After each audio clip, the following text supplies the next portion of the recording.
Tidak ada dekad yang lebih menguji dan menduga daya tahan, kesungguhan dan pengorbanan beliau selain daripada apa yang sedang kita lalui sekarang. Pandemik COVID-19 sememangnya telah memberi kesan yang cukup besar kepada seluruh kelompok beliau. Isu pengangguran, ketakpadanan peluang pekerjaan, kebajikan dan keselamatan mereka yang dalam sektor gig ekonomi, ruang dan peluang keusahawanan yang semakin merosot. Semuanya sedang berlaku dalam waktu yang sama. Permulaan dekad yang sukar tidak bererti belia Malaysia akan pantas mengalah. Belia Malaysia akan melalui detik, saat dan dekad sukar ini dengan penuh iltizam dan keyakinan.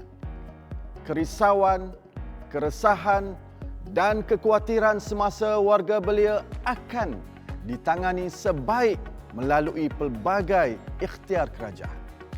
Penubuhan Majlis Pekerjaan Negara, pelaksanaan penjana kerjaya, pengenalan skim perantisan nasional, pemerkasaan TVET, pemerkasaan pertubuhan belia di seluruh peringkat, program e-belia, bantuan prihatin rakyat dan banyak lagi. Semuanya adalah untuk membantu belia mengharungi masa ini. COVID-19 ataupun tidak, cukup ramai belia Malaysia yang mencatat kejayaan dan potensi luar biasa. COVID-19 tidak sesekali melemahkan kita. Belia sebagai frontliners bukan sedikit jumlahnya berkorban masa, tenaga dan nyawa untuk Malaysia tercinta. Pencapaian cemerlang belia Malaysia dalam bidang pendidikan menjadi kebanggaan kepada semua kita di tanah air.